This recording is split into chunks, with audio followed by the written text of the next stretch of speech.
The rain started the moment the lawyer opened his briefcase. It was almost cinematic, thunder rolling just as the family of the late Charles Whitmore began to tear each other apart. I sat near the back of the mahogany-paneled study, pretending to be invisible. I wasn't family, not really. Just an outsider who'd worked for Charles the last few years of his life. I'd been his personal assistant, scheduling appointments, managing bills, reading to him when his eyesight failed. Nothing more. At least, that's what everyone believed. His son Gregory slammed his fist on the table. This is ridiculous. Dad promised me the estate. He knew I was the only one who could manage it. His sister Celeste rolled her eyes. Manage it? You couldn't manage a parking ticket, Greg. Their mother, elegant and cold as glass, said nothing. She just sat there, her lips pursed, as if her husband's death had been an inconvenience rather than a loss. Mr. Dalton, the family lawyer, cleared his throat. Please, let's proceed. He put on his glasses and unfolded the will. As per Mr. Whitmore's wishes, his assets will be distributed according to the terms outlined here. Everyone leaned forward. I didn't. I was already thinking about the drive home, about the rain soaking my umbrella, about how I didn't belong in this house filled with whispers and resentment. Dalton continued. The Whitmore estate, the house, the vineyard, and all liquid assets will be divided equally among his children, Gregory and Celeste. Gregory smirked, as expected. However, Dalton said, pausing just long enough for the tension to thicken, there is an additional clause, a confidential provision sealed until this reading. He reached for another envelope. The room went still. Even the rain seemed to quiet. Celeste frowned. What clause? Dalton opened the envelope and began reading. His voice dropped slightly, the words careful. To my family. For years you have measured love in numbers and affection in assets. You've forgotten that wealth without purpose is a curse. So before you fight over what I've left, you should know this. Not everything belongs to you. Gregory scoffed. What is this, a lecture from beyond the grave? Dalton kept reading. There is one person who showed me loyalty without expectation, kindness without motive, and honesty when I no longer trusted my own blood. Therefore, a portion of my estate, including the property at 42 Bennett Lane, will go to Miss Evelyn Hart. My heart stopped. My name. Every head turned toward me. Celeste blinked, confused. Gregory's expression twisted into disbelief. Their mother finally spoke, her voice low and sharp. Who is she? Dalton looked up from the paper. Miss Hart was Mr. Whitmore's assistant. Celeste's gaze sliced through me. You mean the help? Gregory's chair scraped back violently. This is absurd. She manipulated him. There's no way. Everything is properly notarized, Dalton interrupted firmly. Mr. Whitmore signed this clause 6 weeks before his passing. The room exploded with arguments, shouting, accusations, demands, but I couldn't hear any of it. My pulse drowned everything out, because Charles had never told me about this. Not once. And something about the way the lawyer avoided my eyes told me there was more. Something buried deeper in that secret clause. Something that would change everything I thought I knew about the man I worked for. I don't remember leaving that study. One moment the room was a storm of voices. The next, I was outside, standing on the porch under the cold drizzle, clutching my umbrella like it was the only thing holding me upright. My name, in his will. It didn't make sense. I wasn't family. I wasn't even his friend. Not in the way they were. I was the one who brought him tea, reminded him to take his medication, and read him the New Yorker when his eyesight got too bad for small print. He used to say I made the silence bearable. I thought that was kindness. I didn't realize it meant this. The door opened behind me. Mr. Dalton stepped out, his umbrella already open. Ms. Hart, might I have a word? Inside his office downtown, the smell of old leather and paper mixed with the faint hum of rain against the windows. He closed the door behind us and exhaled. I imagine that was overwhelming. That's one word for it, I said. Why didn't he tell me? Dalton hesitated. He wanted it to be a surprise. But there's something you need to understand about this clause. He took out the document again and pointed to the last paragraph. Ms. Evelyn Hart's inheritance is conditional. Before any transfer of property or assets can occur, she must complete the instruction enclosed in the sealed letter stored with this will. I blinked. Instruction? He nodded. He left you a letter, separate from the will. He was very clear. It's for your eyes only. My heart thudded as he unlocked a drawer and pulled out a cream-colored envelope. My name was written across it in Charles's uneven handwriting.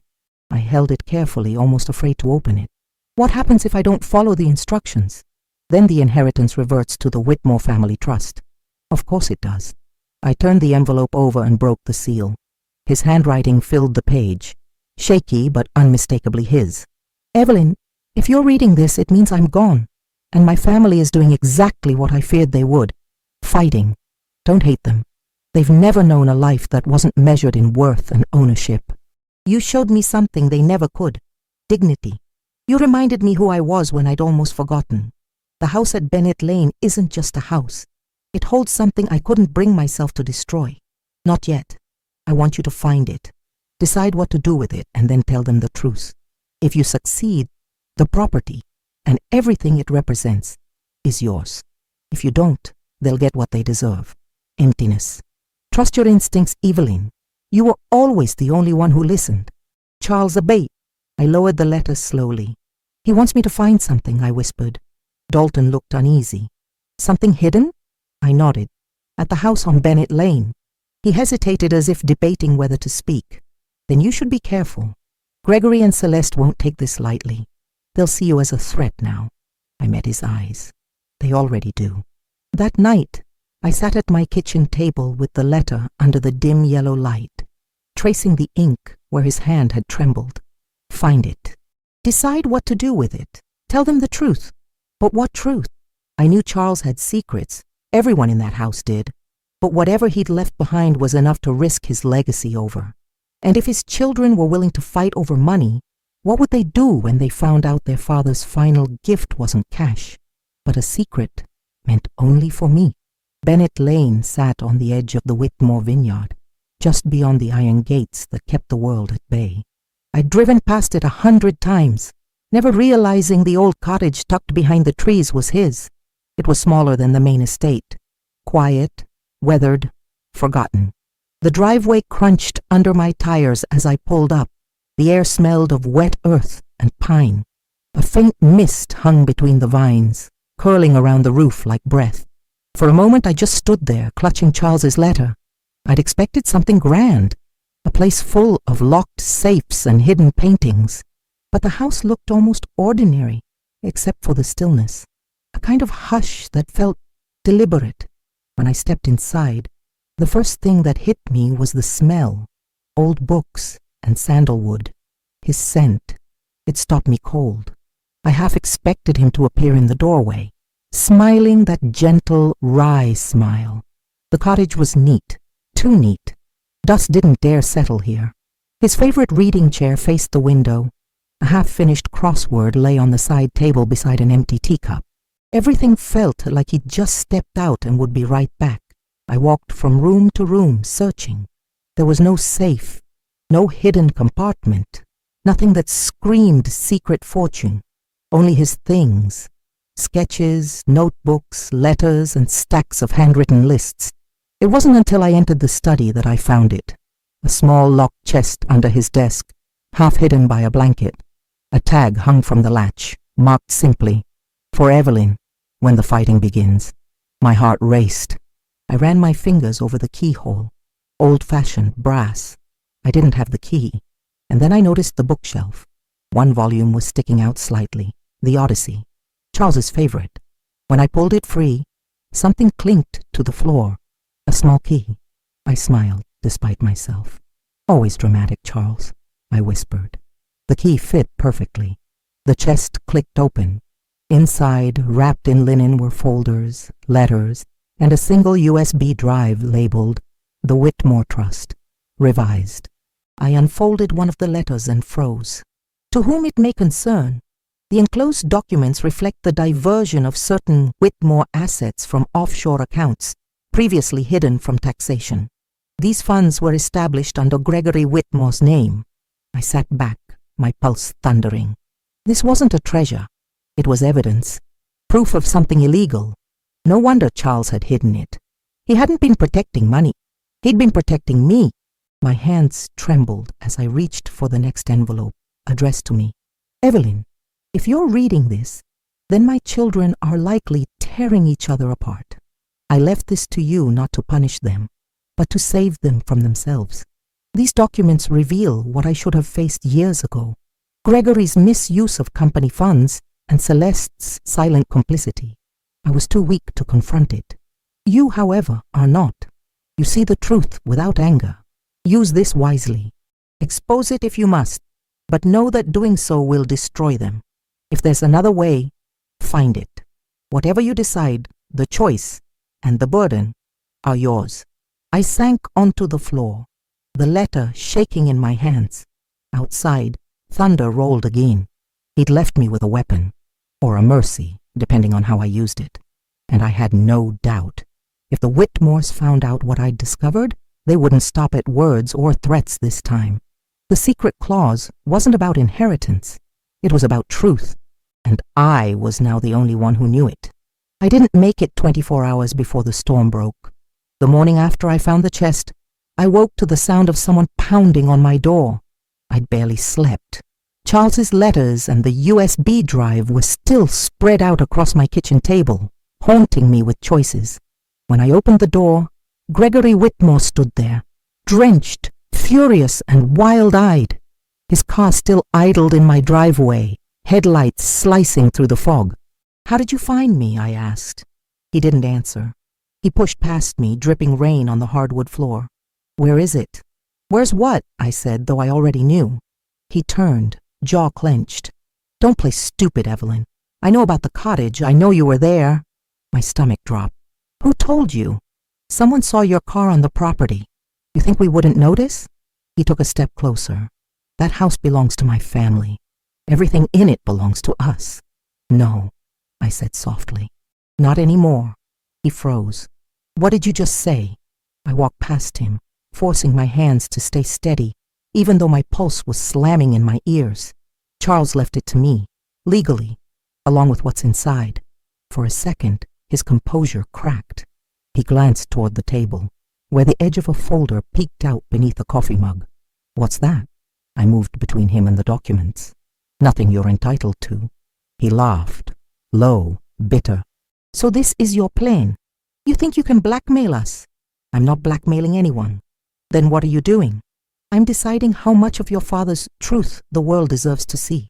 His face turned pale. "You have no idea what you're getting into." I met his eyes. "I think I do.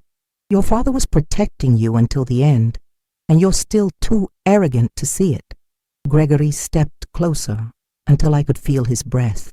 "You think he cared about you? The hired help? He was senile, Evelyn. You manipulated him, and now you're trying to ruin us." I didn't flinch. "If I wanted to ruin you, I'd have called the IRS this morning." That stopped him cold. He stared at me for a long, tense moment, then turned toward the door. "You'll regret this," he said quietly. "I already do," I whispered as he left. When his car pulled away, I locked the door and leaned against it, shaking. My phone buzzed.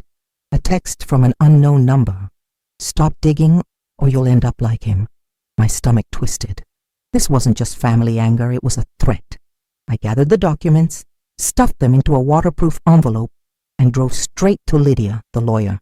She opened the door before I could even knock. "I was about to call you," she said, eyes wide. "Gregory's been here all morning demanding access to the trust files." I handed her the USB drive and letters. "These are what he's really after." She scanned the folder, her face draining of color. "Oh, Evelyn, this could destroy their entire company." "I don't want to destroy them," I said quietly. "I just want the truth to mean something." Lydia nodded slowly. "Then we need to be careful. If these accounts are real, they're connected to more than just the Whitmores." Outside, thunder rolled again, a storm building on the horizon. I looked toward the gray sky and whispered, "What did you drag me into, Charles?" Because I finally understood. His death wasn't just the end of a life, it was the beginning of a reckoning, and I was standing in the center of it. The next day, I didn't leave the house. Every time a car passed on the street, my pulse jumped. Every creak in the floor sounded like footsteps. Gregory's threat and that message kept looping in my mind. I tried to focus on Charles's words, on the quiet strength he'd always carried, but fear crept in anyway. He'd trusted me to protect the truth, and now that truth had teeth. By evening, Lydia called. "Evelyn, I think you should come to my office." Now, when I arrived, she wasn't alone. Sitting across from her was Celeste Whitmore, perfectly dressed, calm, and every inch her mother's daughter. But there was something softer about her eyes, something that hadn't been there at the will reading. "Evelyn," she said, gesturing to the chair beside her. "Please, sit." Lydia gave me a look that said, "Be careful." Celeste folded her hands. "My brother told me about your discovery." I didn't answer. "I won't lie," she continued. "You could ruin us with those documents. Gregory was reckless, greedy, but my father was complicit too. If this goes public, our entire company will collapse. So what are you asking me to do?" I said quietly. Celeste exhaled. "To give us the chance to fix it privately. We'll clean up the offshore accounts, pay the taxes, make it right. In return, you'll receive the house, the money, everything my father promised you, plus a settlement for your silence." There it was, the polite version of an ultimatum.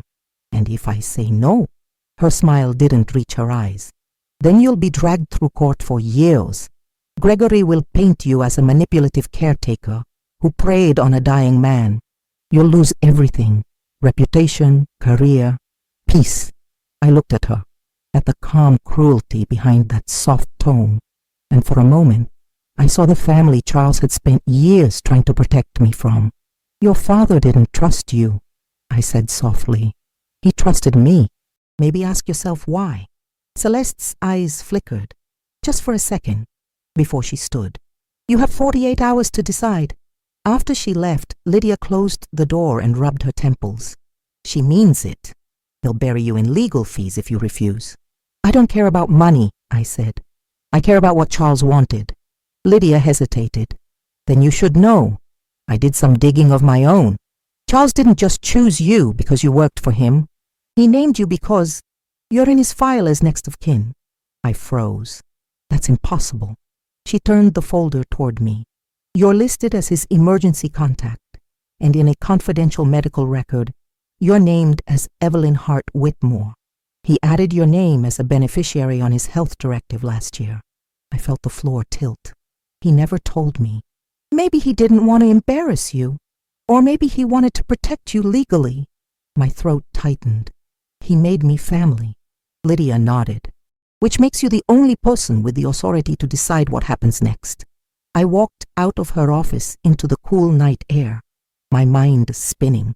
The vineyard stretched dark across the hills, the lights from the main estate glowing faintly in the distance. Charles had given me a power I never asked for, and now it was the one thing that could save or destroy everything he'd built. My phone buzzed again. Another message, same number as before. "Tomorrow midnight. The cottage. Come alone or the world gets the files." My breath caught. Someone else knew, and I realized I wasn't the only one Charles had trusted with secrets. But whoever this was, they weren't looking for truth. They were looking for leverage, and I was walking straight into the storm he'd left behind. The road to Bennett Lane felt longer at night. The fog rolled low over the fields, thick enough that my headlights could barely cut through it. I parked by the gate, heart hammering, the cold air pressing against my chest. I'd left everything else behind. No phone, no documents, nothing they could take. Just Charles's original letter in my coat pocket. His voice, his handwriting, my only anchor. The cottage looked different in the dark. It wasn't the quiet sanctuary it had been before.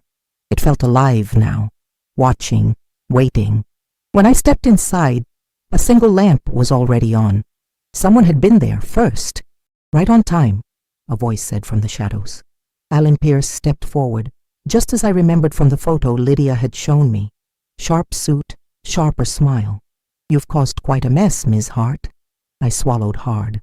"You're the one who forged the documents." He shrugged. "Forged, corrected. It's all semantics. Charles promised me a cut when I helped him hide the offshore accounts. When he got cold feet, he started moving everything. Then you came along and he got sentimental. He was trying to fix it. He was trying to erase me, Pierce said flatly. But you made that impossible. So here we are. You bring me the files and this ends quietly. I don't have them. He smiled. Try again. I gave them to the police this morning. For the first time, his expression faltered. You're bluffing. I reached into my pocket, pulled out the letter, and unfolded it slowly. You think I'd walk in here without a plan? Charles always knew you'd try this. He left something else, something only I can access. The files, the passwords, the backups. I held up the letter like proof of faith. You hurt me, and every one of them goes public. His jaw tightened. He took a step forward, but the sound of tires on gravel outside made him freeze. Headlights swept through the window, then a second car. When the door burst open, Celeste stood there, hair damp, eyes blazing. I told you not to touch her. Pierce spun. You called me here. I called you here, she snapped, to end this. For the first time I saw fear in him. You can't prove anything without... The files? She said. You mean these? She held up a flash drive. You should have been more careful where you left copies. He lunged toward her, but Celeste wasn't the fragile heiress I'd once thought. She stepped back, voice steady. It's over, Alan. The police are on their way. Outside, sirens wailed faintly in the distance. Pierce swore under his breath, glared at both of us, then slipped out the back door and disappeared into the night. Celeste stood there shaking, and I realized she was crying. He blackmailed me for years, she said. He made me sign false reports to protect Gregory. My father found out. That's why he left you the cottage. He knew you'd find the truth. I looked at her. This woman I'd seen as cold and cruel. And suddenly, I saw the exhaustion beneath her anger. The guilt. You don't have to cover for him anymore, I said softly. You can make it right. She nodded. We will. By the time the police arrived, the storm had broken. Rain poured against the windows, washing the vineyard clean. Pierce was gone, but his trail wasn't. Celeste handed over the drive. Her confession, everything. A week later, the investigation made headlines. Offshore accounts, fraud, blackmail, it all unraveled. Gregory resigned. Celeste took control of the company. And for once, the Whitmore name meant something honest. As for me, I kept the cottage. I repainted it pale blue, filled the shelves with books, left the old teacup by the window just the way it liked it. On the first quiet evening, I opened one last envelope Lydia had delivered, a letter Charles had written months before he died. Evelyn, if you're reading this, then you did what I couldn't. You told the truth and protected what mattered. You were never just my assistant. You were the heart that kept this place human. Thank you for seeing me. Not the money, not the mistakes, just me. Keep the house. Live in it. Fill it with laughter again. And when the vines bloom, have a glass of our best red. You've earned it. With all my love and gratitude, Charles. I read it twice, then poured myself that glass of wine and stepped out onto the porch. The night was clear, the vineyard glowing faintly under the moon. For the first time I felt peace. The Whitmores had their redemption. The truth had its voice. And I finally understood why Charles had chosen me. Not because he trusted me to guard his secrets, but because he trusted me to free them.